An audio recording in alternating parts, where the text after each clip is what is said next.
Whitmore House had mastered the art of looking untroubled. Even when money tightened, even when the roof demanded repairs, even when a relative's name had to vanish from polite conversation, the chandeliers still burned steady, and the silver still shone as if nothing in England could touch it. That evening, every candle was lit. Lavender water clung to the corridors. Beeswax polished the banisters. Servants moved with the quiet confidence of people trained to exist without being noticed. It was meant to be an announcement dinner, careful, controlled, and final. The sort of event that dressed a decision as celebration and forced everyone to accept it simply because they had arrived, eaten, and smiled. Lady Whitmore had chosen the menu with strategy rather than appetite. Nothing too rich, nothing too plain, nothing that might invite emotion. Soup served clean, fish laid perfect, roast carved without spilling, pudding offered like a courtesy. The point was not pleasure. The point was peace. Clarissa Whitmore sat at the center of that peace, pale blue silk at her shoulders, a necklace that belonged to a grandmother who understood survival better than tenderness. She kept her chin high and her laughter contained, the posture of a young woman trained to appear pleased without ever appearing hopeful. Beside her sat the heir of Lord Pembroke, handsome, polished, and valuable for what his name could repair. The engagement had not been spoken aloud, but the room had already accepted it in the way society accepted rain, inevitable, inconvenient, and best endured without complaint. Beatrice, the younger sister, watched with the sharp stillness of a girl who had never been denied anything that mattered. Rose-colored silk, gloves too. Perfect, smiles delivered on cue. Yet her eyes kept sliding toward the doors, as if she sensed that the evening's order was not as secure as her mother demanded. The late guest arrived. The footman's announcement was steady, properly unimpressed, but the air changed when the Duke of Ashbourne crossed the threshold. Not because he carried more wealth than the others. Most men in that room wore money like decoration, but because he carried authority the way a blade carried weight, silent, obvious, final. He did not rush. He did not apologize for arriving after the first course. He moved with a controlled economy that made the dining room feel smaller. Dark coat, black cravat, gloves held, rather than worn. His expression sat in that calm that discouraged familiarity. The county spoke his name carefully, not with affection, not with gossip-fueled delight, but with the caution reserved for men who could end a dispute without raising their voices. He had inherited young, people said, and learned consequences earlier than most learned. Comfort. His estate was run like a court of law, his household like a fortress. Lady Whitmore rose with the grace of a woman greeting a storm and pretending it was a breeze. Every courtesy was perfect. Every word was placed like a shield. Yet her hands, when she accepted his bow, tightened by the smallest fraction, an honest confession her training could not fully erase. The Duke took his seat only after the host insisted, because refusing would have been a public insult, and he did not waste insults when dismantling was more efficient. Around the table, people adjusted without speaking. A few men laughed too loudly, trying to rescue the mood. A few women lifted their glasses at the wrong moment, as if wine could protect them from being noticed. Clarissa's smile held. It was what her mother had raised her to do. The art of being admired was mostly the art of not reacting. But even Clarissa felt it. He had not come for celebration. He did not compliment the food. He did not praise the flowers. He did not mention the weather. He watched the Whitmores themselves, their timing, their glances, their attempts to steer him. His attention refused to land where it was offered. Sir Alistair Whitmore tried to take control with familiar topics: county duties, harvest prospects, hunting grounds, the responsibilities of men with land. It was a performance he had rehearsed for years. That night, it fell flat, as if the air refused to carry it, because the Duke had brought a different subject with him. When the second course was removed and fresh plates appeared like a reset of the stage, the Duke reached inside his coat and placed a letter beside his plate. Black wax, heavy seal. No ornament meant to charm, only authority meant to endure. It was not a threat. It did not need to be. In that moment, the paper became the most important guest at the table. Lady Whitmore's eyes stayed on it too long. Clarissa's hand paused near her glass. Beatrice's fingers tightened against her napkin.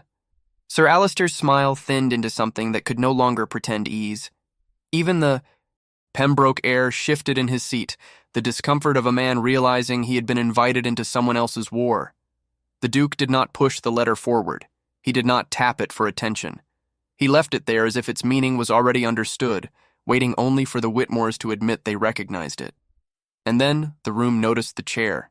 At the far end of the table sat an empty place set with the same care as every other, plate aligned, cutlery precise, glass polished.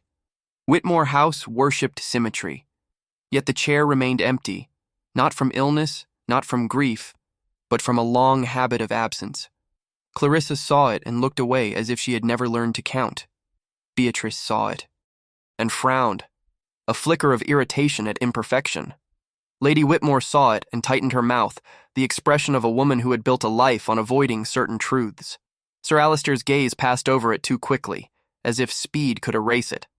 The Duke noticed it with the calm of a man reading a document he already believed. The family tried to offer what they thought he wanted.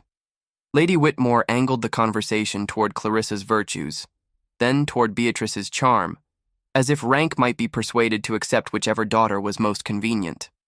It was an old aristocratic trick. Offer a substitute and trust that pride would settle for any face. But the Duke did not move. His patience was the alarming thing. Anger could be negotiated around. Restraint could not. He allowed them to speak, to smooth, to pretend. And with every polite minute, the room understood something colder. He had not come to choose. He had come to claim. Long before that night, a promise had been made in a room that no one discussed anymore. It was sealed during a winter of sickness and debt, when Whitmore House needed protection and Ashbourne demanded certainty.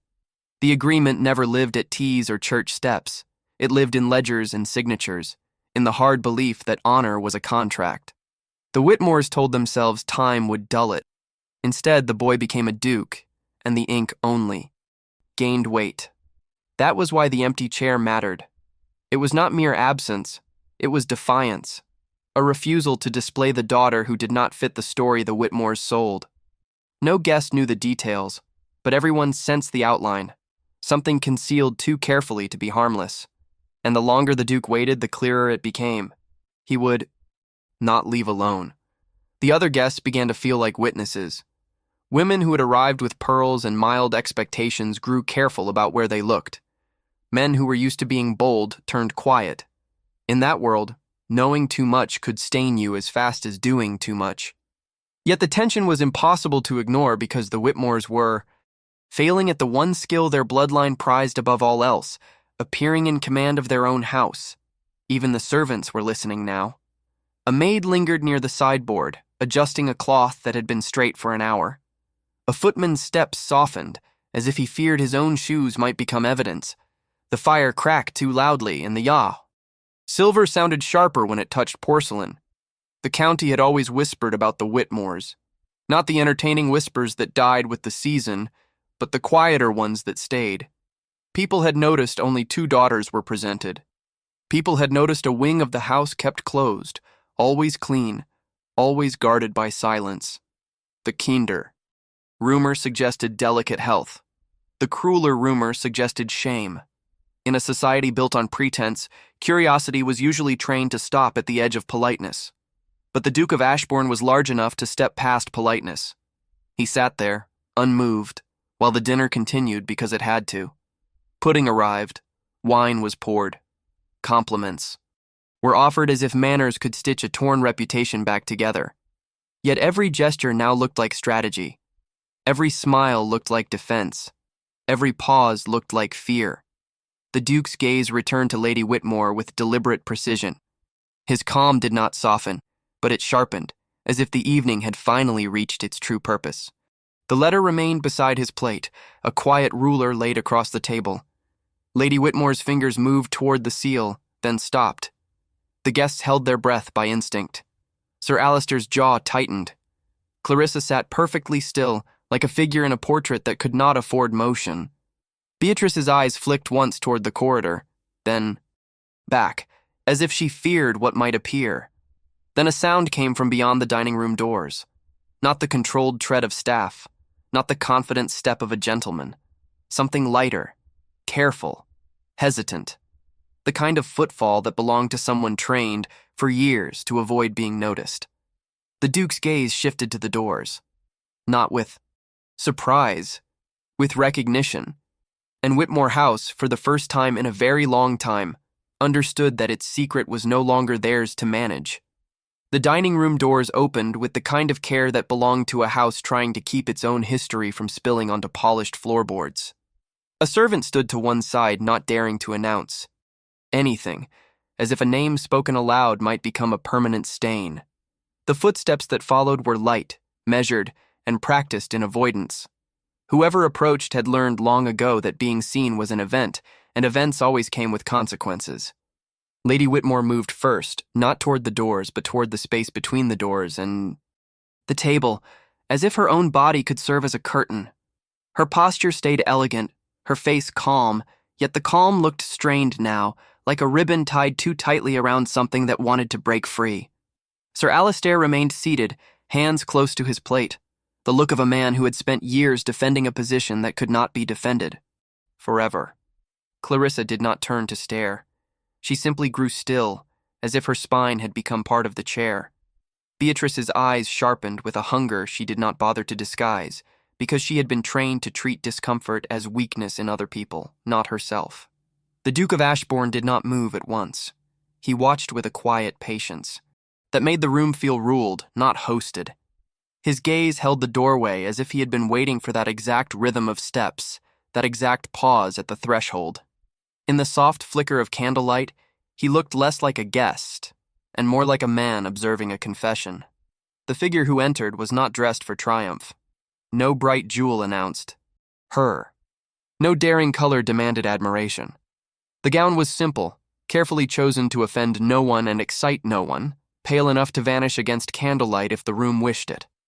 Her hair was pinned back with restraint rather than fashion, the sort of arrangement done by someone who had learned that beauty could be treated like a crime if displayed without permission. She held her hands together at her waist, fingers interlaced as if even her arms had been trained not to take up space. She was young, but not in the way society preferred. She did not carry the brisk confidence of a debutante raised for applause. She carried the quiet of a person raised in waiting. Her skin was fair. Under the warm light, yet there was a mark near her left cheekbone that the shadows could not hide, subtle, not grotesque, but unmistakable. A faint stain of color that made her face unique in the worst possible way for a family obsessed with presenting perfection. It was the kind of difference the Ton would claim to overlook, then punish, relentlessly with pity, disguised as kindness. Behind her stood a woman of strict posture and controlled expression, older, dressed in dark gray, plainly a governess or companion. The older woman's presence explained everything without explanation. The hidden daughter did not belong to freedom, not yet. She belonged to supervision.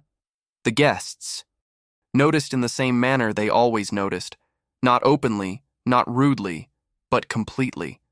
Eyes did not linger, yet nothing escaped them. A few heads tilted slightly, the way people adjusted their view of a painting they had never been allowed to see.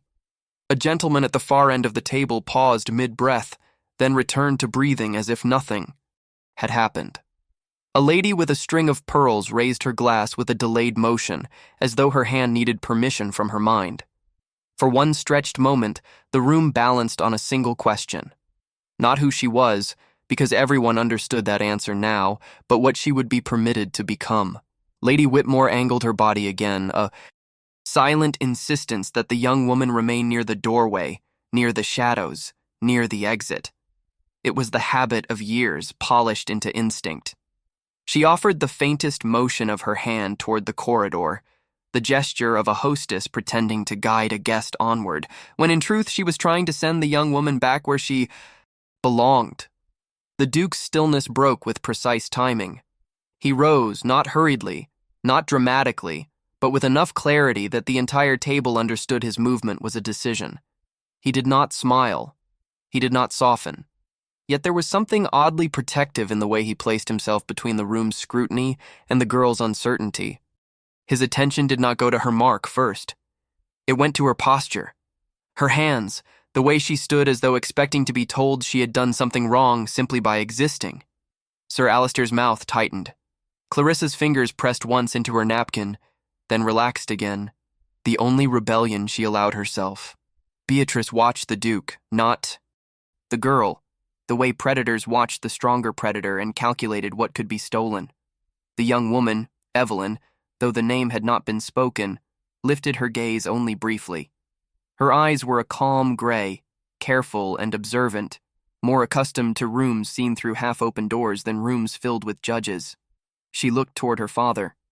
Out of habit, perhaps seeking the smallest permission to breathe, then forced her gaze away when she found none. Her eyes shifted toward the Duke instead, not with hope, but with the wary attention of someone who recognized power even without understanding its purpose. No one introduced her. No one claimed her aloud. That omission alone would have been scandal enough among sharper company. Yet everyone at that table was too polite to acknowledge what they were witnessing. A family attempting to keep a daughter unnamed, while a duke insisted by presence alone that she could no longer be invisible. Lady Whitmore returned to her seat with slow precision, as if sitting down could restore control. The governess remained near the door, a quiet guard.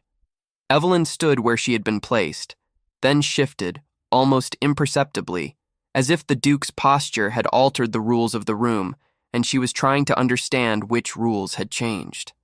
The empty chair at the far end of the table seemed suddenly more than symbolic. It looked like an accusation. The Duke moved with the smallest gesture toward that place setting. No flourish, no command, simply the unmistakable expectation that the seat would be used as it was prepared to be used. The servants responded first. A chair was eased out with a soft scrape against polished wood. A footman adjusted the space in front of it, aligning plate and cutlery as though the house had always meant for her to sit there. Evelyn did not glide to the chair like a girl trained for attention. She moved with caution, as if every step might invite correction. When she sat, her shoulders stayed slightly drawn inward, the posture of someone who had spent years being told without words that she was too much and not enough at the same time. Her hands rested near the edge of the table, careful not to touch anything that might be considered a privilege. The dinner resumed, but it was no longer a dinner. It was an examination. Conversation continued in the old, safe channels, county roads, parliamentary rumors, the price of wheat, yet the words sounded thin now, like curtains trying to hide fire. A few guests directed compliments toward Lady Whitmore's household simply to prove they were civilized enough to pretend nothing was strange. Others spoke more quietly than before, afraid that their voices might be remembered. Evelyn did not speak. She ate what was placed before her in small, restrained motions, like someone trained to be grateful for every bite and guilty for every appetite. Her gaze stayed lowered, but she absorbed the room the way a person absorbs weather, through pressure, through temperature, through the shift of air when power moves. Clarissa glanced toward her once, and that glance held something complicated, pity, perhaps, and fear, and a private recognition that their lives had been built on a secret that could crush them both. Beatrice looked at Evelyn with a different calculation. Resentment dressed as curiosity. To Beatrice, a hidden sister was not a person. She was a threat to attention, a crack in the family's display. Lady Whitmore did not look at Evelyn at all. That, more than any cold word, revealed the cruelty beneath the polish. It was easier for her to manage a secret than to acknowledge the human shape of it. At the far end, an older woman, Lady Denton, whose memory for scandal was sharper than her memory for kindness, studied Evelyn's profile with a slow tightening. Around the eyes, something in Evelyn's face sparked recognition, as if a familiar detail had returned after years of being buried. Lady Denton's fan paused, then continued again, each motion measured. Her expression stayed pleasant. Her mind did not. The Duke watched everything and betrayed nothing. His attention did not linger on Evelyn's mark as curiosity. It lingered on it as proof of identity, the way one recognizes a seal on a letter. His gaze returned now and then to the black wax document beside his plate, a reminder that tonight was not driven by sentiment, but by obligation and consequence.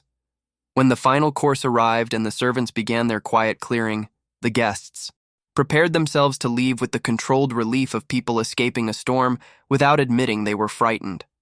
Invitations were offered, thanks exchanged, smiles performed. Yet the leaving felt different than usual.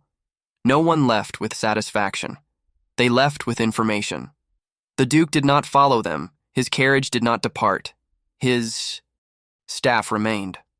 The weight of his presence stayed seated in Whitmore House like a stone placed deliberately on a grave. The family could not dismiss him without making the dismissal public, and they could not make anything public now without inviting questions they had spent years starving. After the dining room emptied, the servants moved faster than before, not out of disorder, but out of anxious discipline. Fresh wood was fed to the fire. Candles were replaced. Silver was gathered with unusual care, as if even a spoon left behind might become evidence. Evelyn was guided away, not by her mother's hand, but by her governess, whose grip on her elbow was gentle yet absolute. She walked through corridors she knew well, yet tonight they felt different. Doors that had always protected her now felt like traps. The air smelled of lavender and smoke and something sharper beneath it: fear. In the library, Sir Alistair faced the Duke with the stiffness of a man trying to pretend he still held the authority of his own house. Lady Whitmore hovered at the edge of the room, close enough to control, too close to appear composed. Clarissa remained in the corridor, listening without appearing to listen, the way daughters learned to survive reputations they did not choose. Beatrice lingered elsewhere, not because she was absent, but because she was planning. The Duke laid his letter on the desk with deliberate calm, the motion of someone closing a door. He did not need a raised voice. He did not need a scene. His power lived in his ability to force choices without appearing to force anything at all. That night, Whitmore House did not sleep. It only paused. Servants whispered in corners, then fell silent when footsteps passed. Lamps burned later than usual in rooms that were normally dark by midnight. The household had entered a new rhythm, one built on the Duke's timing rather than Lady Whitmore's preferences. Evelyn sat alone in her small sitting room, the one that had always belonged to her isolation. She removed her gloves slowly, as if even her skin was a thing that could offend. Her reflection in the mirror looked like the girl she had always been, quiet, contained, carefully hidden. Yet something had shifted behind her eyes. The world had finally looked at her, and she had not disappeared. By morning, the Duke's presence had become a practical problem. His carriage remained in the drive. His horses were fed. His, footmen moved through the house with the calm confidence of people who belonged anywhere their master chose to stand. The Whitmores could not pretend it was a short courtesy call. The entire county would know he had stayed. Letters began to leave the house early, sealed and sent with urgency disguised as routine. Lady Whitmore wrote with controlled pen strokes, invitations and excuses designed to manage rumor before rumor learned to walk. Sir Alistair's steward was dispatched to the village for supplies that were not truly needed, simply to create the appearance of normal household business. Evelyn was dressed again, not for comfort, but for scrutiny. The gown was slightly better than the night before, still modest, but altered to fit her with care. Her hair was arranged more elegantly, as though shape and shine might convince society that she deserved visibility. She stood in the morning room while a maid adjusted her sleeve, and she kept her expression empty because expression had never been safe. When the Duke entered that room, he did not approach with the looseness of a man visiting for amusement. He looked like a man attending to a duty that could change entire families. He studied Evelyn's posture, then the placement of servants, then the position of Lady Whitmore by the window. Everything in the room told him the same truth. Evelyn existed in this house as a weakness. That needed hiding. He shifted the room without touching anything. A servant brought tea. The governess stepped back by half a pace. Lady Whitmore's shoulders stiffened, realizing that her rules were being replaced, not argued with. Later that morning, a visitor arrived at the front steps with the confidence of someone who had been summoned by authority rather than invited by kindness. A solicitor's man carried a leather case, heavy with paper, ink, and finality. Behind him, the modista's cart rolled in with trunks of fabric and tissue-wrapped gowns, the kind of expense that turned heads in quiet streets. It was the language of preparation, the clear sign that something was being arranged not for a private corner of the house, but for the public eye of the county. Lady Whitmore watched the trunks carried inside with a face that tried to remain smooth. Clarissa watched too, and her expression tightened into careful composure. The look of a girl realizing her own future was being rewritten by someone else's past. Beatrice's gaze burned bright, the envy so sharp it looked like certainty. The solicitor's case was taken to the library. The Duke followed. Sir Alistair followed as if walking toward judgment. No one spoke loudly. The house did not need raised voices to understand the meaning of stacked pages and fresh seals. When the leather case opened on the desk, the smell of new ink rose in the room. The documents inside were not casual. They were structured, numbered, prepared in the language that outlived persuasion. On the top sheet, the Duke's seal waited like a stamp of inevitability, and beside it lay a second space, blank and expectant, reserved for a signature Whitmore House had avoided for years. The papers spread across the library desk did not look dramatic. They looked clean. That was their menace. There was no raised voice in that room, no theatrical anger, no slamming doors, only the quiet authority of ink, arranged into lines that would outlive every person standing over it. Sir Alistair Whitmore remained on his own side of the desk, hands planted as though he could hold the weight of the house in place by force of posture alone. Lady Whitmore stood near the window again, half turned toward the grounds, as if the view might give her a second reality to cling to. The Duke of Ashbourne did not fill the room by moving. He filled it by remaining steady. He had the solicitor's man beside him, a small figure made large by the leather case and the unspoken fact that everything inside it could be carried into court, into Parliament, into history. Outside the library, the house arranged itself into a new hierarchy without permission. Servants measured their steps with fresh caution. Rooms that had belonged to Lady Whitmore's control now belonged to the Duke's schedule. Meals were timed to his movements. Fires were lit before he asked. The stable hands checked his carriage as if it were the Crown's. Nothing was spoken as surrender, yet everything behaved like it. What made it worse was the very thing Whitmore House had relied on for years: refinement. Refinement made panic. Quiet panic looked like guilt. The documents were not merely for a marriage. They were for a correction. They carried the structure of an arrangement built during a winter when Whitmore House had been vulnerable enough to accept terms it later regretted. The paper at the top bore a date from years ago, written cleanly with the sort of formality reserved for promises meant to be enforced, a pledge of alliance, a pledge of protection, a pledge of repayment through union. To outsiders, it would have read like tradition, a family safeguarding its future with a suitable match. To the people in that room, it read like a trap finally tightening after years of patience. Sir Alistair's expression did not shift much, because men of his rank did not show fear openly, but his face had changed since the Duke arrived. The lines near his mouth were harsher. The skin around his eyes held that strained tightness of someone calculating how far his honor could bend before it broke. He had imagined this promise would fade into irrelevance. As seasons passed, he had believed that time would do what courage would not. Ashbourne had done the opposite. He had let time harden the promise until it became unbreakable. Lady Whitmore's gaze drifted toward the seal on the letter, then away. Her mind ran through every social consequence in the same cold order she used for household budgets. This reached London, it would not matter how elegantly she had hosted dinners.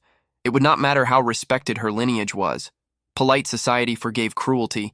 It did not forgive embarrassment. And that was precisely what Evelyn was, to her mother, an embarrassment kept alive. Evelyn did not stand in the library. She had been kept away again. Placed upstairs with her governess and a maid, surrounded by fabric and pins like a child being constructed into acceptability. The modista's trunks were carried into a sitting room that had never been used for anything joyful.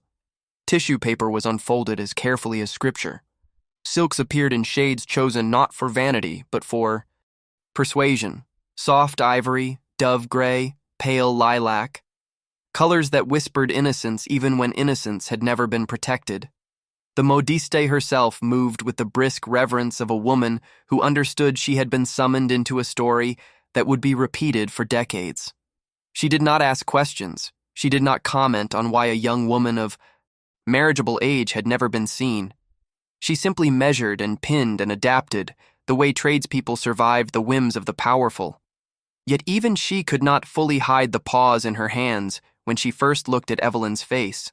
A mark like that was not fatal in society, not truly. It would not ruin an heiress with beauty, wealth, and loud protection. But it could destroy a girl who had none of those things. It could become a reason to sneer, to pity, to invent cruelty and call it honesty. The governess, Mrs. Harrow, kept Evelyn steady with presence alone. Years of isolation had made Evelyn careful, and carefulness had made her unusually observant. She watched the modiste's expression. She watched the maid's glance. She watched the way her mother avoided coming upstairs, as if maternal duty ended at the edge of social inconvenience. She understood, with a quiet clarity, that she was not being dressed for her own life. She was being dressed to keep the family from collapsing. Downstairs, the Duke's strategy continued with the same precision as his stillness. While Sir Alistair hesitated over ink, Ashbourne moved his influence through the house as if it belonged to him by right. The solicitor's man began preparing copies. A groom was sent to Ashbourne's estate with instructions too important to delay. A letter writer was dispatched toward the nearest market town. Another letter, sealed, urgent, designed to arrive before rumor could fully take shape. Because rumor was already waking. A house like Whitmore could hide a daughter behind curtains, behind closed wings, behind carefully crafted seasons of absence, but it could not hide a duke's carriage in the drive. It could not hide the arrival of a solicitor. It could not hide the modiste's trunks. People in the village saw everything. Stable boys spoke to footmen. Footmen spoke to maids. Maids spoke to their cousins in kitchens across the county. By noon, the butcher would know Ashbourne had come. By evening, a lady in town would mention it over tea as if it were casual. By the next morning, a dozen respectable households would pretend not to be interested while knowing every detail. The Whitmores had believed they could control the narrative. Ashbourne did not allow narratives. He allowed outcomes. Clarissa felt the shift more sharply than anyone else who still believed herself secure. The planned engagement to Pembroke's heir had been meant to stabilize her position. It was supposed to be her crown, a socially proper union, one that would keep the family admired and safe. She had smiled through it because she had been raised to believe that personal emotion was an indulgence. Yet now, that entire plan sat in fragile danger. Because if Ashbourne claimed Evelyn, everything changed. A duke did not. Merely marry, a duke declared. He did not merely choose a bride. He reshaped the map of social importance around her. The Whitmore daughters had always been measured by their proximity to power, and now power was standing inside their house, looking past them as though they were portraits hung in the wrong corridor. Clarissa's composure remained. Polished, but it carried a new pressure beneath it. Fear that her own future would become secondary, that the season would no longer belong to her, that every invitation she had once expected would instead be directed toward the sister who had never stepped into sunlight. Beatrice was worse. She had been raised on certainty that beauty could protect her, that charm could bend men, that the world would always reward the loudest presence in a room. The idea that Evelyn, quiet, hidden, marked, might become more valuable than her was unbearable. Beatrice did not show it with temper. She showed it with calculation. She watched Ashbourne's movements like a person memorizing a weakness. And Lady Whitmore watched her daughters the way a general watched soldiers she no longer trusted. Inside the library, the truth began to surface in careful increments. Not spoken as confession, but acknowledged through the way papers were handled. A signature line waited for Sir Alistair. A second line waited for Ashbourne. The solicitor's man marked where seals would be placed. The marriage settlement was comprehensive, drafted with brutal clarity. Provisions for Evelyn's protection, her household allowance, her status, her legal standing. It read as though Ashbourne expected resistance and intended to crush it without public scandal. Yet the cruelest part was what lay beneath the settlement, the old promise itself. Years earlier, in a winter that Whitmore House never discussed, a fire had damaged part of the estate. Debts had stacked behind the polished facade. A creditor had threatened to call in loans. Sir Alistair had been younger then, proud and stubborn, convinced he could maintain his family's comfort without surrender. But pride did not pay accounts. Pride did not restore roofs. Pride did not protect daughters from being married off to men without kindness. Ashbourne's father had offered help, not charity, help with terms. The bargain had been simple in the way ruthless bargains always were, protection in exchange for union. When the time came, one Whitmore daughter would marry into Ashbourne's line. That was the repayment.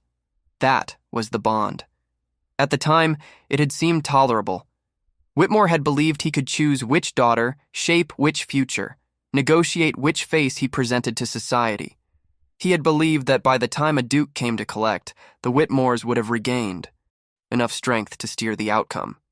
What he had not understood was that Ashbourne was not collecting for his father. He was collecting for himself. And he had come for the daughter named in the promise, not the daughter most suitable for display. That detail, small on paper, devastating in consequence, was why Lady Whitmore looked as though she were swallowing glass. Because the promise had not been vague. It had specified. It had named Evelyn as the pledged bride, recorded at a time when she was still young enough to be treated as a future possibility, not a present humiliation. Evelyn had been promised long before she had been permitted to exist publicly. The family's fear then was not merely about society discovering the wrong daughter. It was about society discovering that Whitmore House had attempted to break a contract with a duke by hiding the bride away like an inconvenience. The sin was not Evelyn's birth. The sin was the family's deception. The servants felt it too, even if they did not know the words. Houses carried guilt the way they carried smoke. It lingered in corridors. Lady Whitmore's maid was unusually quiet. The steward looked strained, checking ledgers that were already neat. Even the cook's hands moved with sharper discipline, as if oversalting the soup might become a punishable crime. By late afternoon, the first visitor arrived without invitation. Not a guest, not a social call. An elderly lady in a dark carriage, her crest modest but her confidence undeniable. Lady Denton, whose eyes had missed nothing the night before, had come to verify what her instincts already told her. She did not demand entry. She simply waited in the front hall, calm and composed, and the house treated, her waiting like a command. Lady Whitmore descended the stairs to greet her with careful politeness. Clarissa followed, a step behind. Beatrice hovered near the corridor, her expression sweet enough to be dangerous. The encounter was brief, but it carried the weight of future gossip. Lady Denton's gaze moved over Lady Whitmore's face with the slow precision of a woman who collected weakness as currency. She did not need to see Evelyn to confirm what she suspected. The mere fact that Ashbourne remained in the house was proof. Lady Denton departed with her conclusions sealed in her mind, and the carriage wheels sounded to those listening, like the first drumbeat of a coming season. Upstairs, Evelyn's transformation continued, not into a beauty meant for admiration, but into a figure meant for legitimacy. The modiste adjusted sleeves to soften angles.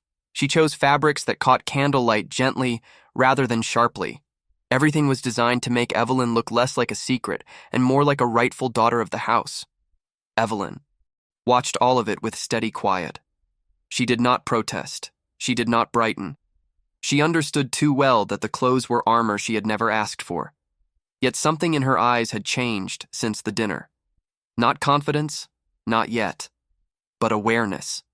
The house had been built to minimize her, and now the most powerful man in the county had forced her into view. That alone created a strange new danger. She could no longer survive by staying invisible. By evening, Ashbourne requested a private viewing of the East Wing. It was a simple desire on the surface. A gentleman might admire architecture. A duke might inspect a potential connection to a household. But the request struck Whitmore House, like a blade laid flat against skin. The East Wing was the part of the house that had been kept unnaturally perfect and unnaturally unused, the part the staff cleaned in silence. the part guests were never guided toward, the part that held the most carefully managed truths. Lady Whitmore attempted to delay, to redirect, to offer the drawing room. Instead, to offer music, to offer tea, to offer anything that felt like normal life. But Ashbourne did not accept substitutes. He walked toward the east wing with the calm certainty of ownership, and the servants, without instruction, opened doors ahead of him. Sir Alistair followed, stiff with dread. Lady Whitmore followed because she could not. Allow him to go alone. Clarissa trailed behind, her face composed, her hands cold. Beatrice lingered at the back, watching as though she hoped to learn something useful. The corridor itself was immaculate. Too immaculate. Paint unscuffed, carpets fresh, air faintly scented. It did not feel like a lived space, it felt like a preserved lie. Ashbourne moved slowly, reading details the way he read people. He paused once near a small portrait hung in a niche, an old painting of a child, half hidden in shadow, her features not fully formed by the artist's hand. The family had likely believed the painting harmless because it was vague. To Ashbourne, it was evidence. Further down, a door stood closed. Not locked in an obvious way, but secured with the subtle insistence of a boundary. Lady Whitmore's hand twitched near her sleeve. Sir Alistair's jaw tightened again. Clarissa's gaze lowered. Beatrice's eyes gleamed. Ashbourne's gloved hand reached for the handle with unhurried certainty, and behind that door, the house held its breath, as if the opening would not merely reveal a room, but reveal the true reason Evelyn had been hidden so completely for so long. The handle turned without struggle, and that was the first cruelty. Whitmore House had never relied on chains or obvious locks. It relied on habits, on shame, on the unspoken understanding that certain doors were not meant to be tested. The door opened as though it had always been willing, and the corridor's careful silence poured into the room beyond, like a confession finally allowed to breathe. Inside, nothing looked ruined, nothing looked violent. That was the second cruelty. The room was clean, arranged, preserved with a discipline that felt almost reverent. A small, sitting chamber with pale wallpaper, a writing desk positioned to catch morning light, shelves lined with books that had been dusted even if never fully read. On the mantel, a pair of candlesticks stood symmetrically, polished as if awaiting guests who would never arrive. The bed was made with unnecessary precision. The air held lavender and something older beneath it, stale perfume trapped in fabric, the scent of a life kept too quiet for too long. It was a room designed for containment without appearing like a prison. Lady Whitmore stepped forward as if she could control what the Duke would notice first. Her posture held the frantic grace of a woman trying to speak through decor. "Sir."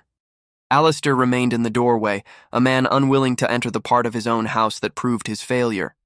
Clarissa's face stayed composed, but her eyes moved quickly over details she had tried not to imagine. Beatrice leaned slightly, taking in everything with the hungry attention of someone collecting ammunition. Ashbourne crossed the threshold with the calm of a judge reading the evidence he already suspected existed.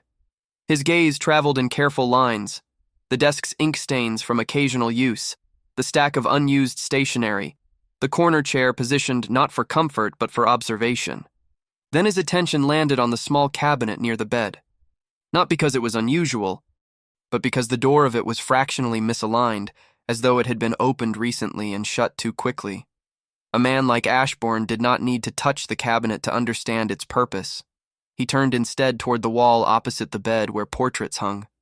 Not grand family paintings meant for the hallway. These were smaller, more private, the kind people kept in rooms they did not show. A child's likeness in soft brushwork, a young girl's face only half formed by the artist's restraint. The same faint mark near the cheekbone, present even through paint, softened by the mercy of art. The family had not hidden Evelyn out of panic alone. They had hidden her because they had planned for her to remain a secret forever. Ashbourne did not express anger. He did not accuse. His stillness did not change. Yet the room became colder simply because he was now standing inside proof of their long deception. The East Wing was not an old guest suite. It was a constructed absence. A place maintained to keep a person alive, but socially erased. Lady Whitmore's breathing grew shallow. Sir Alistair's gaze dropped, as though the floor might absolve him. Clarissa's hand stayed steady, but the tendons in her wrist tightened. Beatrice's eyes gleamed with a kind of satisfaction that was almost worse than jealousy. She had found a weakness in her mother's armor, and she enjoyed it. Ashbourne stepped back into the corridor without a word, leaving the room to close itself behind him. That motion alone rearranged the household. It declared that the East Wing was no longer sacred. It could be entered, it could be questioned, it could be spoken of. And in Whitmore House, what could be spoken of could be destroyed. The next 48 hours moved with the speed of quiet catastrophe. Letters were written in Lady Whitmore's careful hand, folded and sealed and dispatched as if the household were merely organizing a pleasant week of visitors. Servants were sent to town for fabric, gloves, ribbons, shoes, as though Evelyn had always been meant for society. The modiste returned with sharper urgency, bringing fresh gowns in colors chosen to persuade rather than flatter. The governess was instructed to allow more light into Evelyn's rooms, to open curtains that had been kept half-drawn for years. The house did not celebrate her. It prepared her like a document. Ashbourne remained. His carriage did not leave. His, presence continued to settle over the estate like law. He met with the solicitor's man again, reviewed papers again, instructed messengers again. Every step he took made it harder for the Whitmores to pretend they had control. Every hour he stayed in their home made his claim feel less like a surprise and more like a certainty. By the third morning, the invitation arrived that made every nerve in the house tighten. A ball at Langford Hall. Not a grand London affair, but a county gathering with enough rank to matter and enough memory to punish. Lord and Lady Langford were respectable, long established, proud of their propriety. Their events were not reckless entertainments. They were social examinations disguised as music and champagne. Attendance signaled acceptance. Absence signaled weakness. And this particular ball arrived at the precise moment Whitmore House could least afford exposure.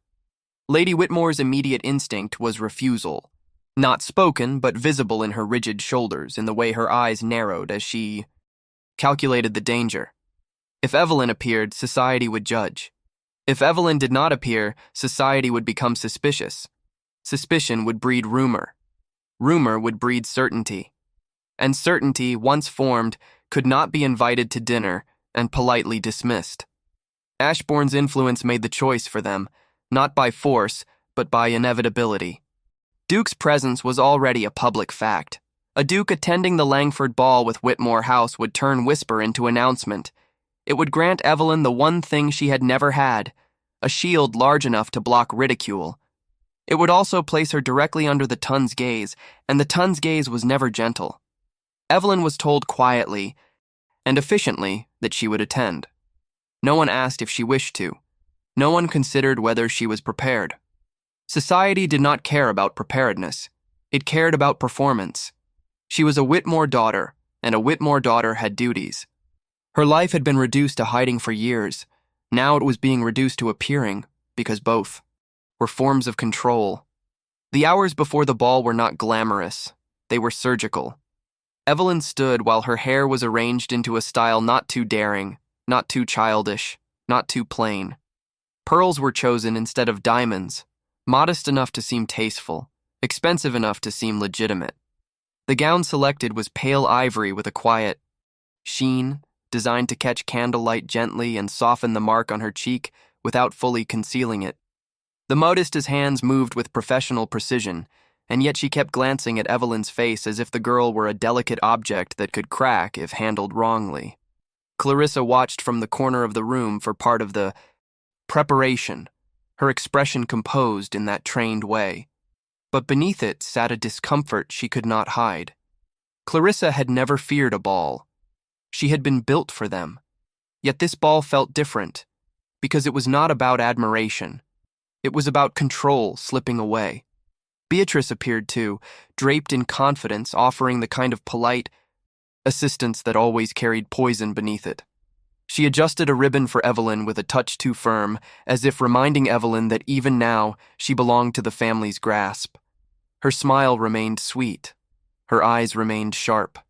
Lady Whitmore did not linger. She entered only long enough to inspect the result, not to offer comfort. Her gaze slid over Evelyn's face with a flicker of calculation, not maternal affection. She saw the mark. She saw the risk. She saw the fragile thread the family had balanced upon for years, now pulled tight by a duke's will. When the carriage finally waited outside, the house felt as though it were sending a secret into the open air to see whether it survived. Ashbourne's carriage led. That alone altered the meaning of the journey. The Whitmores did not arrive as a family presenting daughters. They arrived as a household being escorted by power. The road to Langford Hall passed hedgerows and winter-bare trees, and the sky held the pale thread of snow.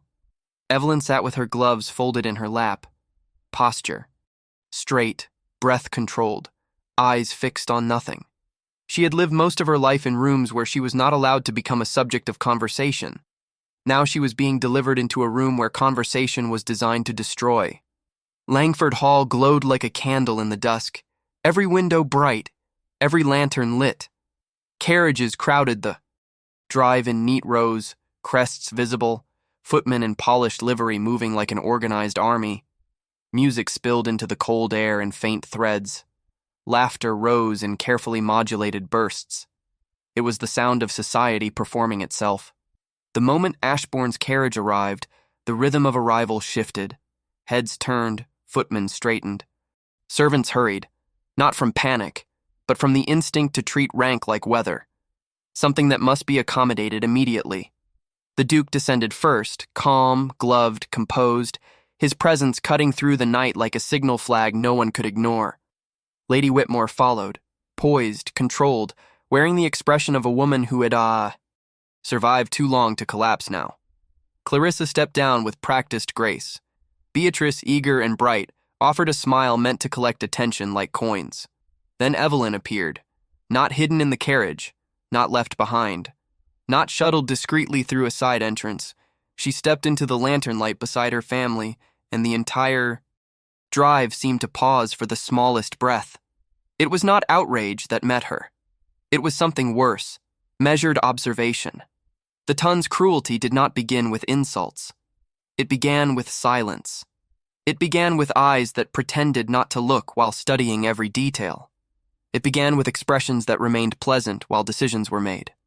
Behind them, people evaluated Evelyn in the same way they evaluated land, horses, income. They assessed her worth. They assessed her danger. They assessed whether acknowledging her would benefit them or stain them. A few women inclined their heads just slightly, enough to claim civility later. A few gentlemen bowed with the polite restraint of men, who did not wish to be the first to commit to a narrative. And in the middle of it all, Ashbourne's presence acted like a wall. No one could openly sneer while he stood beside her. They would instead do what society always did when confronted by a shield too strong to strike. They would circle and wait. Inside, the ball glittered with controlled excess. Candles reflected in mirrors, chandeliers dripping light across silk and jewels. The Langfords stood near the entrance, greeting guests with warm propriety. Lady Langford's smile broadened when she saw Ashbourne, then tightened slightly when she noticed the girl behind him. Her greeting remained flawless. Her eyes, however, lingered for one. Controlled second on Evelyn's face, on the faint mark, on the unfamiliar presence. No announcement was made. Evelyn did not need one. Ashbourne's attention served as proclamation enough. The room absorbed her slowly, like ink spreading across paper. Conversations continued, but they adjusted. Laughter shifted pitch. Groups changed shape. Invitations that might have been offered to Clarissa redirected subtly, as if people were trying to understand whether this new Whitmore daughter would become the center of the season or the scandal that ruined it. Evelyn moved with careful restraint through the crowd. She did not seek attention. She did not attempt to charm. She simply endured, which in that world was its own kind of bravery. Her eyes flicked over faces, learning the geography of danger. Lady Denton with her fan and sharp smile, Miss Harcourt with her cruel curiosity, the Pembroke heir standing near Clarissa with a look that suggested confusion and rising concern. He had come expecting a simple engagement story. He had walked into something larger. Clarissa, for her part, performed composure with the skill of a woman trained to survive disappointment. She danced when asked, smiled when required, spoke gently, nodded at the correct moments. Yet every time her gaze landed on Evelyn standing near Ashbourne, something tightened behind her eyes.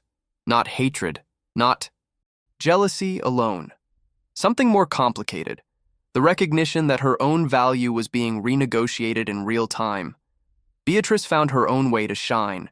She moved through the room with practiced ease, gathering compliments, laughter, attention. But her eyes kept sliding toward Evelyn like a blade returning to its target. She would not allow herself to be ignored in favor of the sister who had been hidden like a mistake. Ashbourne did not hover like an anxious protector. He simply existed near Evelyn with deliberate consistency. He positioned her where the room could see her, but not isolate her. He ensured she was never left entirely alone, but he did not smother her with public display. His control was subtle enough to appear natural, which made it more powerful. He was not forcing society to accept her. He was making it awkward not to. As the evening deepened, the tests began. A lady approached Evelyn with syruped kindness, the tone used when a person wished to insult without appearing impolite. Her smile held that peculiar brightness of someone offering pity as entertainment. Evelyn listened, nodded, remained composed, offering no weakness for the lady to collect. The woman drifted away dissatisfied, having failed to provoke reaction. A gentleman asked about Evelyn's quiet life, the question masked as interest but sharpened by implied judgment. Evelyn answered with calm restraint, never giving specifics, never appearing flustered. The man retreated, suddenly uncertain whether she was fragile or simply disciplined. Whispers began to flicker through the room like sparks. The word hidden, the word secret, the word promised. People did not speak them loudly. They did not need to. Their expressions did the work. Then the first true strike arrived, not from an enemy outside the family, but from within it.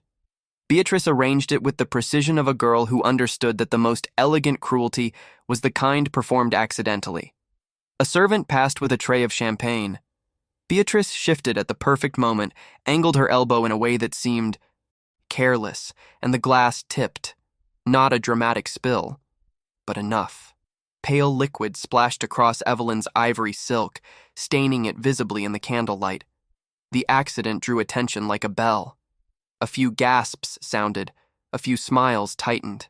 Lady Whitmore's face went still, because she understood at once what had happened. Clarissa's eyes widened. Briefly, not in shock, but in dread.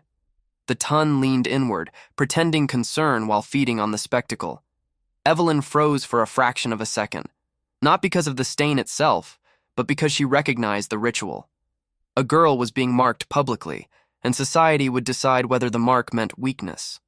Beatrice's expression turned instantly into sweet regret, the perfect mask of innocence. She moved as if to help, hands outstretched, eyes wide, every gesture crafted to appear kind. It was beautiful, truly. It was also lethal. Evelyn's governess was not present. Lady Whitmore hesitated, trapped between wanting to hide Evelyn and knowing that hiding her would confirm shame. The room held its breath, waiting to see if Evelyn would crumble, if she would rush away, if she would prove herself unfit for public life. Ashbourne stepped forward without haste, not angry, not dramatic, controlled. He took in the stain, then the surrounding faces, then Beatrice's performance. He did not touch Evelyn, which would have been too intimate for the room. He did not scold Beatrice, which would have created spectacle. Instead, he did something far more dangerous in that society. He treated the incident as irrelevant. He signaled to a servant with a slight motion. Another gown was brought, not from Whitmore House, but from the trunks the Duke had ensured arrived earlier. A torque replacement prepared in advance, proving he had anticipated sabotage long before it occurred. Evelyn was guided discreetly toward a side corridor where a maid waited, and the crowd was left without its prize. The room resumed its music, but the tension did not dissolve. People exchanged glances. They had witnessed cruelty. They had witnessed preparation. They had witnessed Ashbourne's refusal to let Evelyn be shamed. And that refusal altered the evening more than any dance could. When Evelyn returned, dressed in dove-gray silk that suited her quietness better than ivory, the stain no longer mattered. What mattered was what the stain had revealed. Someone wanted her ruined, and someone, stronger, wanted her protected. That was when the Tun's interest sharpened into obsession. Because in aristocratic England, a protected woman was never merely protected. She was claimed. And as Evelyn stepped back into the candlelight, the faint mark on her cheek visible and unapologized for, the room watched her with a new calculation. Less pity. Now, more fear. Not fear of her, but fear of what she might become under Ashbourne's attention. At the edge of the ballroom, Lady Denton lifted her fan slightly, eyes narrowed in satisfaction, as if she had just seen the final proof she needed. Across the room, Clarissa noticed the Pembroke heir speaking quietly with another gentleman, his gaze uneasy, his posture shifting toward distance. And from the opposite end, Beatrice watched Evelyn with the calm intensity of someone who had failed once and would not fail twice. The music swelled again, lively and bright, yet the ballroom felt like a court preparing for judgment. Evelyn stood beneath chandeliers that glittered like 1,000 small eyes, and for the first time in her life, she understood with absolute clarity that being seen was not freedom. It was being chosen as a target. And somewhere among the gathering, a letter changed hands, sealed, discreet, carried not by affection but by intent, meant for someone who would not be amused by Ashbourne's claim. The sealed letter moved through the ballroom with the ease of something familiar. It did not draw attention because it did not need to.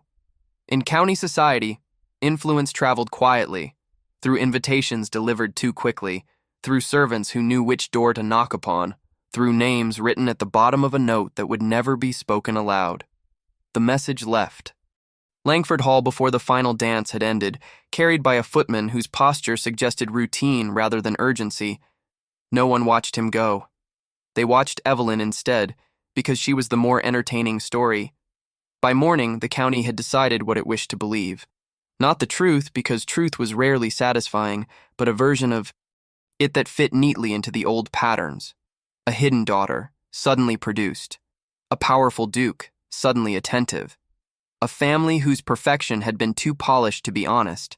The Tun did not require evidence to judge. It required only a shape it recognized. Once the shape appeared, judgment followed like instinct. Whitmore House woke under that judgment as though the air itself had changed weight. The servants moved with caution that felt less like fear of their employers and more like fear of being overheard. Lady Whitmore's correspondence desk was crowded by midday, sealed letters waiting like soldiers. The breakfast table sat arranged as always, but the household's appetite had vanished. Food was consumed as duty, not pleasure. Tea was poured as habit, not comfort. Evelyn sat in her morning room with her hands folded neatly, posture straight, gaze steady. The ball had not broken her. It had not delighted her. It had simply taught her something that years of isolation had nearly concealed. Public life carried a different kind of captivity, one made of eyes rather than walls. The Tun had seen her once, and that first seeing would define how they chose to see her forever. Ashbourne arrived later than usual, not in haste, not with visible agitation, but with a sharper silence. His household was already in motion. A groom waited near the library door with a satchel. A footman stood at attention with a folded list, likely names, likely routes, likely arrangements. The Duke's calm remained intact, yet those who knew power could read the smallest changes.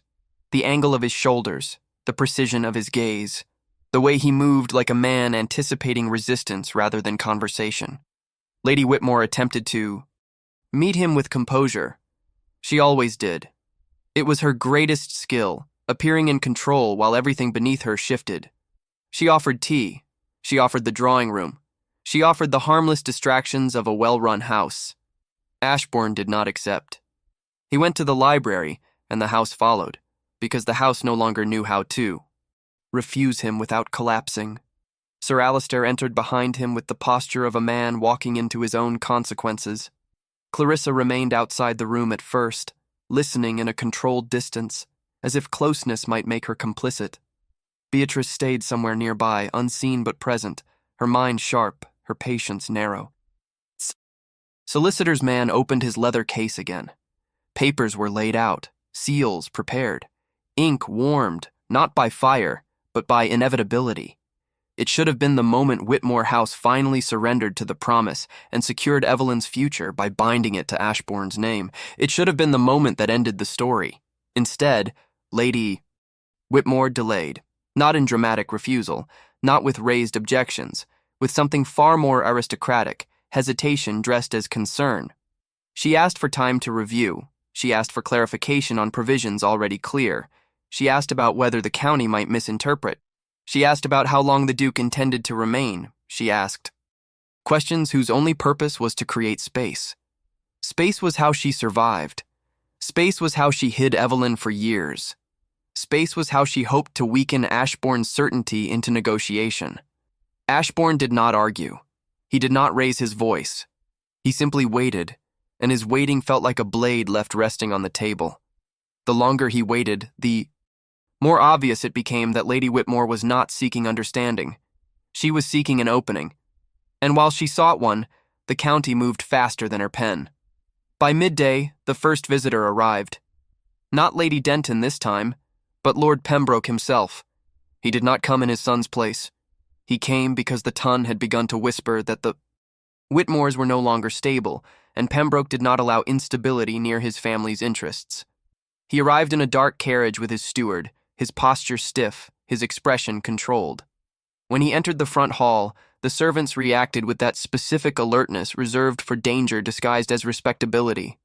Lady Whitmore greeted him with the composed warmth of a woman pretending the visit was expected. Sir Alistair offered polite welcome. Clarissa appeared, pale and flawless, every movement controlled.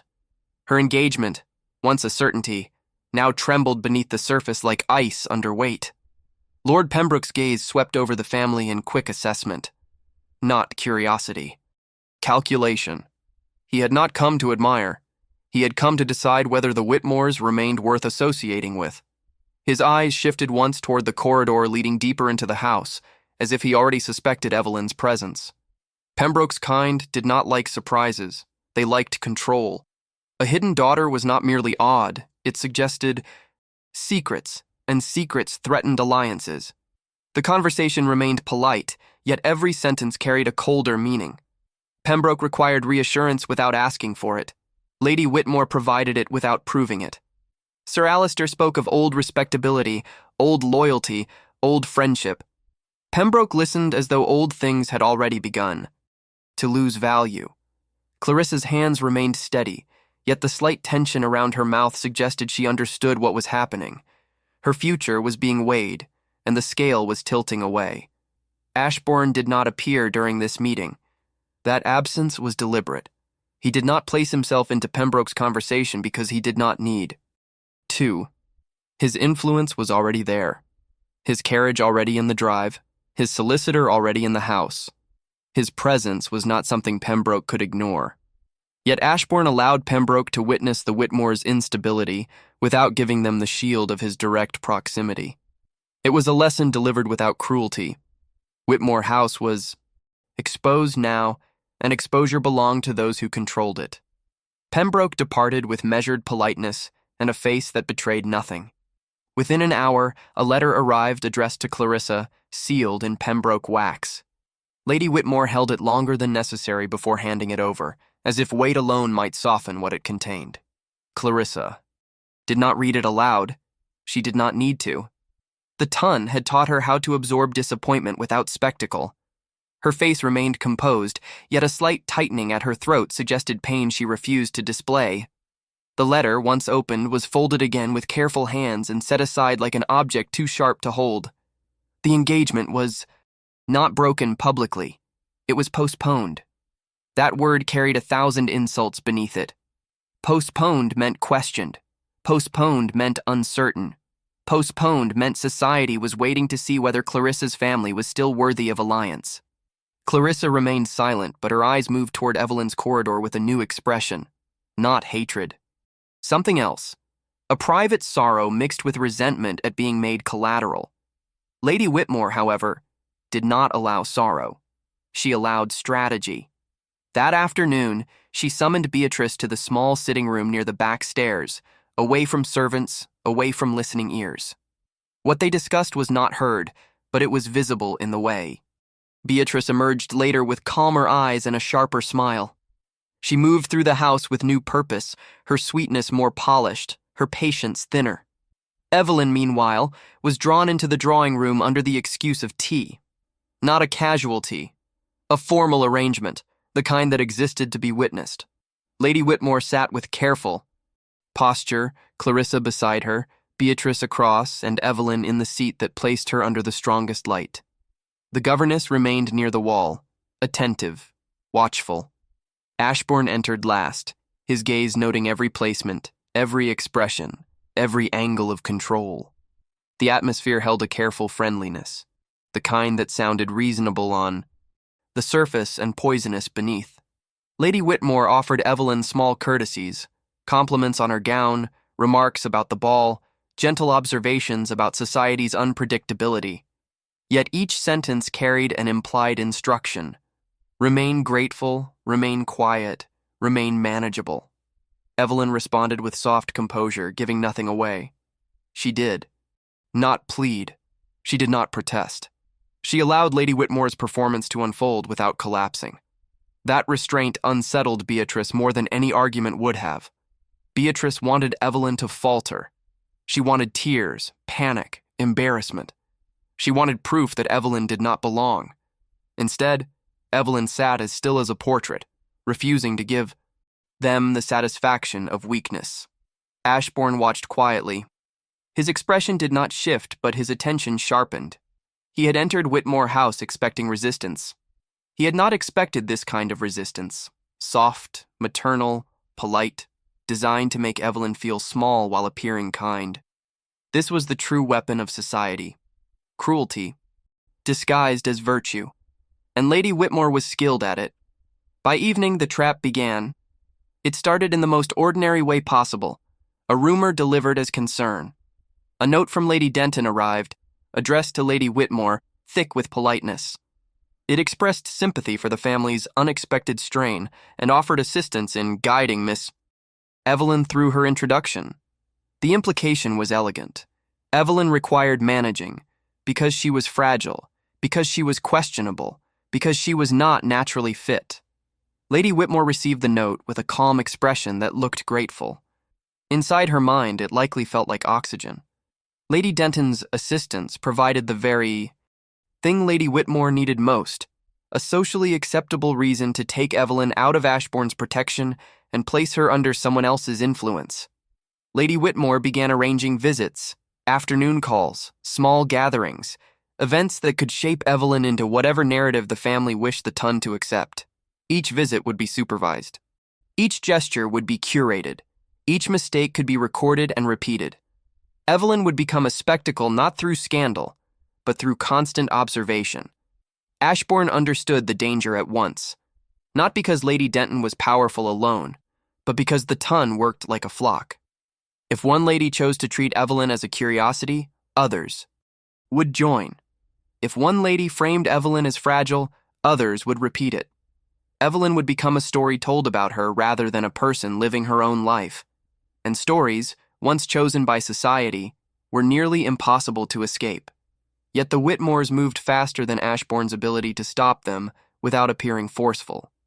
Lady Whitmore requested that Evelyn be allowed to attend a small tea in town the next day, ostensibly to demonstrate confidence, to quiet rumor, to show that the family was united. Ashbourne's refusal would look controlling. His acceptance would expose Evelyn. Evelyn heard of the tea not from her mother directly, but from the governess. Mrs. Harrow's face remained calm, yet the slight tightening around her eyes suggested she knew exactly what the tea represented. It was not hospitality. It was a test. And tests in polite society were designed to fail the person being tested. Evelyn agreed, not because she desired it, but because she understood that refusal would be interpreted as weakness. She had been hidden too, longed to afford weakness now. If society was determined to examine her, she could at least choose to stand in the room rather than flee from it. That night she sat alone in her sitting room with a single candle burning low. Her gown for the tea was laid out nearby, pale and restrained. Gloves folded, pearls waiting. Her reflection in the mirror looked like a young woman still learning the shape of her own life. The faint mark on her cheek remained visible in the candlelight, neither beautiful nor ruinous, simply present. An undeniable signature society would never allow her to forget. Downstairs, Beatrice moved quietly through corridors with the confidence of someone who believed she was arranging justice. A servant carried a small parcel to her room, wrapped in plain paper. She dismissed the maid quickly, then opened it alone. Inside lay a thin vial, dark glass, the sort of object that belonged in a physician's case or a perfumer's drawer. Not dramatic, not obviously dangerous. Small enough to be hidden, powerful enough to create a moment. Beatrice held it for a long time, turning it between her fingers as though considering what could be done with something so easy to conceal. Her expression remained sweet even in solitude, which was the most chilling part. Her cruelty did not require an audience. It required only outcome. Elsewhere in the house, Lady Whitmore wrote late. Into the night. Seals pressed. Invitations sent. Plans arranged. She believed she was saving her family. She did not notice she was tightening the snare around Evelyn until it was nearly closed. And in the library, Ashbourne stood over the marriage settlement again, gaze fixed not on the ink, but on what the ink could no longer guarantee. Marriage would protect Evelyn eventually. But the ton could destroy her before the ceremony ever arrived. They could wound her reputation with whispers that no legal contract could erase. The Duke's calm did not break. It deepened. And depth was dangerous in a man like him. Before dawn, a messenger arrived at Whitmore House, boots muddy, posture urgent. The IC footman who admitted him looked unsettled, as though he had been handed something too heavy. The sealed letter was delivered directly to Ashbourne, black wax, a crest older than county friendships, the kind of seal that belonged to someone whose authority did not rely on local approval. Ashbourne opened it alone. His expression did not change, but the stillness in him sharpened into something colder, more decisive. He folded the letter once, placed it into his coat, and turned toward the corridor leading to Evelyn's rooms with a precision that suggested the county's quiet game had just become something far more serious. And upstairs, in the pale quiet before morning, Evelyn's door opened. Softly, not with a maid's routine step, not with her governess's careful caution, but with the unmistakable intrusion of someone who knew exactly how to enter a room without being announced. The door did not swing wide. It yielded only by inches, as if whoever entered had no interest in noise, only in access. The small movement was enough to disturb. The candle's flame, enough to shift the air in Evelyn's sitting room, enough to turn the space from private refuge into something exposed. The house was still asleep in the way great houses pretended to sleep, quiet corridors, dim lamps, servants stationed like shadows, yet this intrusion did not belong to a maid making routine checks or a governess, ensuring propriety. It belonged to intention. Evelyn did not rise in panic. Years of being hidden had taught her that panic was a gift to anyone who wished to control her. She remained seated, shoulders straight, hands steady, her gaze lifting only enough to understand what she faced. In the faint light, she could make out a figure dressed plainly, a servant's restraint worn like disguise. The posture was wrong for a servant, too confident, too certain of permission that had never been granted. The figure moved closer as if expecting Evelyn to remain passive. Something small was held near the waist, paper folded tight or perhaps a cloth packet. The aim was not harm in the crude sense. It was humiliation. The kind designed to grow inside a household and spread into the county before anyone could stop it. It was not Evelyn who broke the moment. Footsteps came from the corridor behind, measured and unhurried. Not the cautious tread of a maid, not the soft pacing of Mrs. Harrow. The steps carried the exact weight of authority. Whoever had entered Evelyn's room froze at the first sound. The pause was too quick, too sharp. It belonged to someone who understood consequences and had misjudged timing. The Duke of Ashbourne appeared in the doorway without haste, his silhouette framed by the corridor's dim lamplight.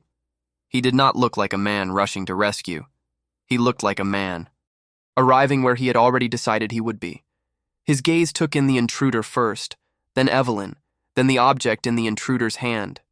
The room became colder not from weather, but from the sudden shift in power. The intruder tried to retreat with the faint dignity of someone pretending nothing improper had occurred. Ashbourne did not step aside. He did not raise his voice. He did not require theatrics. He simply held the space, and the space obeyed him. The intruder's escape was stopped by the simple truth of rank. Ashbourne did not need to shout for doors to close. He only needed to stand still long enough for servants to appear. Within moments, 2 of Ashbourne's footmen arrived, quiet, efficient, their expressions unreadable.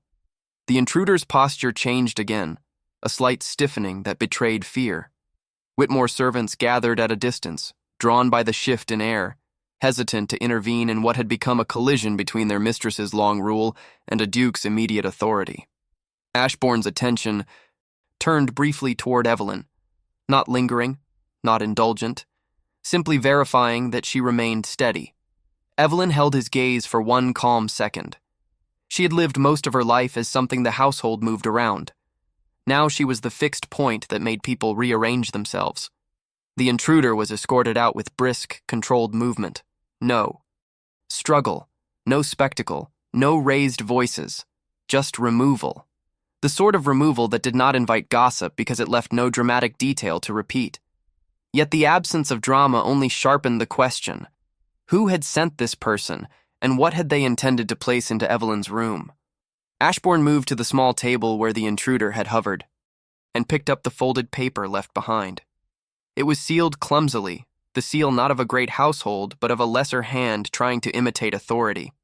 He turned it once in his gloved fingers, as if reading its ambition through its cheap wax. Then he placed it into his coat pocket with the same care he used for legal documents. If the ton wanted a story, he would decide which story they received. When the door closed again and the house fell back into its tense quiet, Evelyn remained seated. Her breathing was controlled, her posture unchanged. Yet inside her, something shifted with unmistakable clarity. The danger she faced was not a stranger in the night. It was the household itself, turning against her with polite methods sharp enough to draw blood without leaving a mark. By morning, the promised tea in town became a battlefield disguised as hospitality. Lady Whitmore descended to breakfast with an expression of composed fatigue, as if she had spent the night praying rather than arranging outcomes. Clarissa arrived pale and immaculate, her composure now sharpened into something harder, less hopeful, more resigned. Beatrice entered last, sweetness laid over her face like a veil, her movements too careful for innocence. Her eyes flicked once quickly toward Evelyn, measuring her. Evelyn appeared wearing the gown chosen for the tea, pale, restrained, and perfectly harmless, gloves in place, pearls at her throat. The faint mark on her cheek visible in daylight, softened but not erased. She looked exactly like the kind of young woman society could accept, if society wished to accept her. Ashbourne joined them at the table without ceremony, his presence ending the family's pretense of ordinary routine. He did not eat much. He watched. He had watched enough to understand that Lady Whitmore's strategy was not to introduce Evelyn as a daughter worthy of respect. It was to introduce her as a fragile curiosity that required guidance, correction, supervision. A controlled flaw. A manageable embarrassment. The carriage was prepared. Footmen aligned. The household moved with the crisp precision of people trying to hide panic behind punctuality. Town looked unchanged as the carriage rolled through it, shopfronts quiet, churchyard still, the pale winter sky pressed low. Yet Evelyn could feel the difference even before they reached the house hosting the tea. Eyes followed the wheels. Heads turned. Slightly.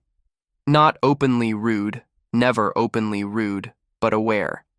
Lady Denton's home was elegant in a quieter way than Langford Hall, designed for the sharper work of influence rather than celebration. Her drawing room was bright with morning light and filled with carefully arranged comfort meant to look effortless. Ladies sat in clusters with teacups. Balanced delicately, voices low, laughter measured. Their gowns were tasteful, their jewels modest, their curiosity enormous. The moment Whitmore House arrived with Ashbourne in their shadow, the room adjusted. Faces turned, smiles held, interest sharpened. Evelyn felt the ton's gaze settle on her like a weight. Not hatred, not even open. Contempt. Something colder. Assessment. Lady Denton greeted Lady Whitmore with warm propriety and a kindness that was too practiced to be real. Her eyes moved toward Evelyn with the slow pleasure of someone finally touching the edge of a secret she had been starving to know. For a moment, her gaze flicked to Evelyn's cheek, then away, as though she had never noticed. The denial was more insulting than a stare. Evelyn sat where she was placed, her posture modest, her hands steady. She listened, she nodded. She responded only when necessary. She offered no nervous laughter, no frantic eagerness, no apology for existing. The women around her were used to breaking girls with glances and gentle questions. Evelyn did not give them easy entry. Her restraint unsettled them because restraint suggested discipline, and discipline suggested strength. The tea unfolded like a trap laid in velvet. Lady Denton began with harmless topics, weather, charity work, a recent christening, then guided the conversation toward family duties, toward unusual circumstances, toward unexpected introductions. Her questions never sounded like accusations. That was how society did cruelty properly. It made you condemn yourself by answering politely. Evelyn remained calm. She acknowledged without revealing. She kept her language careful, her manners flawless. She did not explain her years of hiding because explanations were invitations for pity, and pity was a weapon. Beatrice watched with patient irritation because the tea was not producing the humiliation she had planned. Evelyn was not crumbling. Evelyn was not stumbling. Even Lady Denton's sharper ladies, those skilled in quiet cruelty, found nothing to seize. Then Lady Denton changed tactics. A young woman nearby, Miss Harcourt, known for sweet smiles and sharp instincts, allowed a small paper to slip from her reticule and fall near Evelyn's chair. It was the kind of accident that never happened by accident. The paper lay half unfolded, ink visible. A few words could be read without anyone meaning to read them, not scandalous words in the way novels preferred. No dramatic confession, just enough suggestion, a hint of impropriety, a phrase shaped like accusation. The sort of thing that, once seen, could never be unseen. A hush crept into the room in that peculiar way polite rooms went quiet. Not full silence, but thinner conversation, slower laughter, glances exchanged carefully. Eyes shifted toward Evelyn to see if she would notice, to see if she would react, to see if she would prove guilt through embarrassment alone. Evelyn looked at the paper once, briefly, then lifted her gaze back to Lady Denton with calm composure. She did not rush to pick it up. She did not blush. She did not scramble to defend herself. She treated as irrelevant, and in doing so, she forced the room to confront something uncomfortable. Rumor only worked when the target obeyed it. Lady Denton's smile tightened. A fraction, barely noticeable. But it was there. That was when Ashbourne moved. He had remained at the edge of the room, not dominating, not hovering, simply present. Present enough to make cruelty awkward, present enough to make cowardice dangerous. Now he stepped forward with the controlled calm that carried more force than anger. His gaze went to the fallen paper, then to Miss Harcourt's reticule, then to Lady Denton's carefully pleasant face. He did not snatch the paper, he did not demand explanation, he simply picked it up with gloved fingers, unfolded it fully, and read it in quiet, measured attention. The room held still because nothing terrified society more than a powerful man treating its games as evidence. Ashbourne folded the paper again with methodical care and placed it on Lady Denton's table beside the teapot, where everyone could see it resting like a small accusation. Then he produced a different paper from his coat. This one was heavier, properly sealed, a crest older than Lady Denton's influence, a seal that did not belong to gossip or tea tables. It belonged to law. He did not read it aloud. He did not need to. He handed it to Lady Denton with a calm that forced her to accept it while every lady in the room watched the subtle tremor that moved through her composure. Lady Denton's eyes lowered to the seal. The warmth in her face drained slightly. Her fan slowed. Her smile remained, but it became rigid, as if her own features had stopped obeying her. In that moment, The room understood that this was no longer a small county game. Evelyn watched without expression. Her hands remained folded, yet she could feel something changing in the room, like a tide turning. Lady Denton's influence had depended on being able to control what was whispered. Ashbourne had brought something that did not whisper. The tea ended early, not dismissed rudely. Dismissed with quick politeness, as if everyone had suddenly remembered obligations elsewhere. Carriages were requested, gloves were pulled on, smiles were offered too brightly. The ladies left with the controlled haste of people fleeing a scene that might become dangerous to be associated with. Lady Whitmore returned home stiff and silent. Clarissa's gaze remained lowered, her mind likely racing through what had just happened to her family's position. Beatrice's sweetness cracked in small places, her irritation flashing through her eyes before she forced it back into place. Evelyn remained still. Ashbourne's carriage turned into Whitmore's drive, and by the time the wheels stopped, the household was already bracing for what was coming. Because men like Ashbourne did not counter a trap with polite conversation, they countered it by ending the war. That evening, Whitmore House hosted a different kind of gathering. Not a dinner meant to announce an engagement, not a ball meant to entertain. A formal signing attended by witnesses chosen for their respectability and their ability to make truth official. The solicitor returned with fresh copies. The steward stood nearby. The local magistrate's cousin arrived, stiff and cautious. Even Lord Langford's representative came, invited not for friendship, but for legitimacy. If the county was going to judge, Ashbourne would provide the documents to guide the judgment. Lady Way. Whitmore dressed as though armor could be stitched into silk. Sir Alistair looked older than he had days before, his pride thinning into exhaustion. Clarissa sat with composure that now looked like survival rather than confidence. Beatrice kept her smile, but it trembled at the edges, because she understood the room had shifted beyond her ability to control. Evelyn entered last, not hidden, not delayed, not held back by a governess's careful grip. She walked into the room with steady restraint, her gown simple, her pearls modest, her posture upright. The faint mark on her cheek remained visible beneath the chandelier light, neither emphasized nor concealed.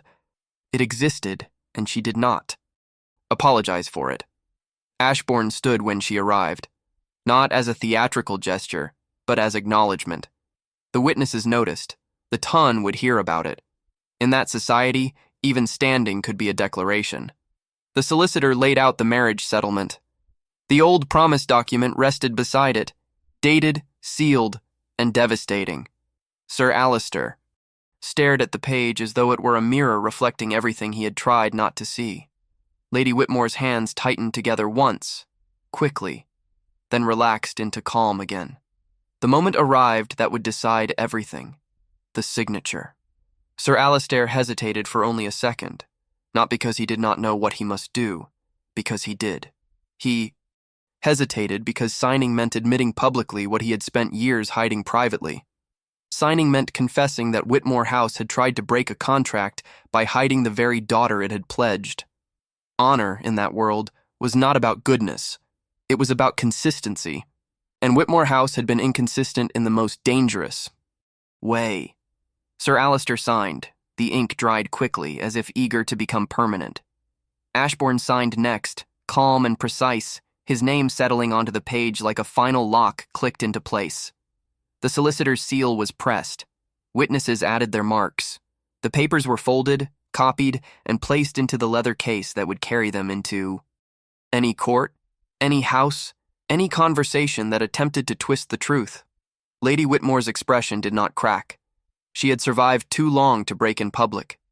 But something in her eyes shifted. Something like defeat. Something like calculation turning into resignation. The gathering should have ended there. But Ashbourne had not brought witnesses for celebration. He had brought them for correction. A second document was produced, smaller, older. A physician's note, properly dated, properly signed. Not a scandal, not a horror. Something far more socially lethal. Proof of deliberate concealment, written years ago when Whitmore House had first decided Evelyn would not be seen. It explained the Mark on Evelyn's cheek in simple clinical terms. A harmless birthmark. Not illness, not contagion, not deformity.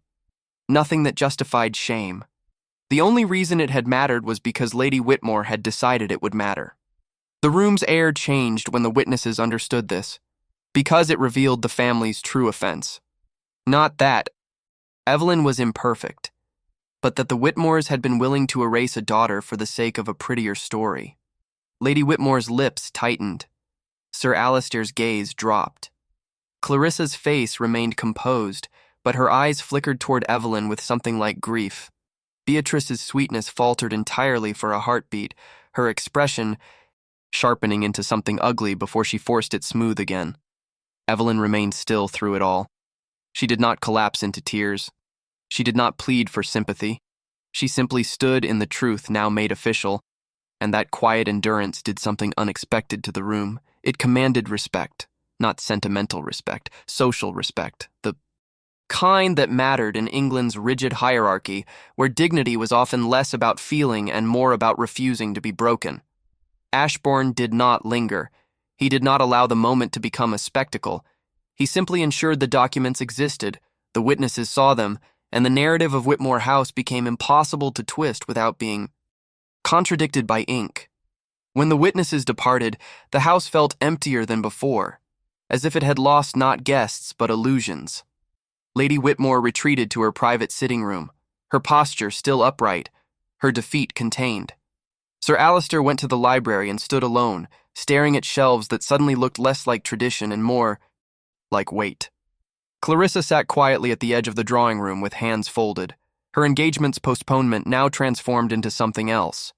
Freedom, perhaps, but purchased by humiliation she had not chosen.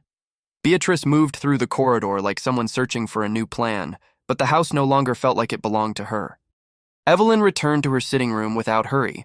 Mrs. Harrow followed at a respectful distance, not guiding her now, simply accompanying her. The curtains remained open. The light remained present. Evelyn stood near the window and looked out at the grounds she had known for years only through careful glimpses. The world outside did not look kinder. It looked larger. Ashbourne entered quietly behind her. He did not touch her. He did not offer comfort like a man in a sentimental story. He simply stood close enough to signal protection and waited as if giving her time to understand what she had become. Not a secret, not a shame, not a hidden obligation, but a woman with a documented place in the county's hierarchy. The household would never be the same again. That was the real conclusion. Not romance, not softness, but consequence. Evelyn's name had been written into law, and law had a way of outlasting cruelty. Yet, as evening settled and the last light faded from the winter sky, a new messenger arrived at the gates. Not from the village, not from a neighbor, from London. The footman carried the letter with both hands, posture unusually rigid, as if afraid of what the seal might demand. The wax was dark. The crest was unfamiliar to Whitmore House. The address was unmistakably intended for Ashbourne. He accepted it without expression and broke the seal with the same calm. He used for any threat that preferred ink over blood. His eyes moved over the lines once. Then he folded the letter slowly, placed it back into his coat, and turned his gaze toward the corridor where Evelyn's footsteps had disappeared. His stillness deepening into something colder, sharper, and far less patient than the Tun's quiet games.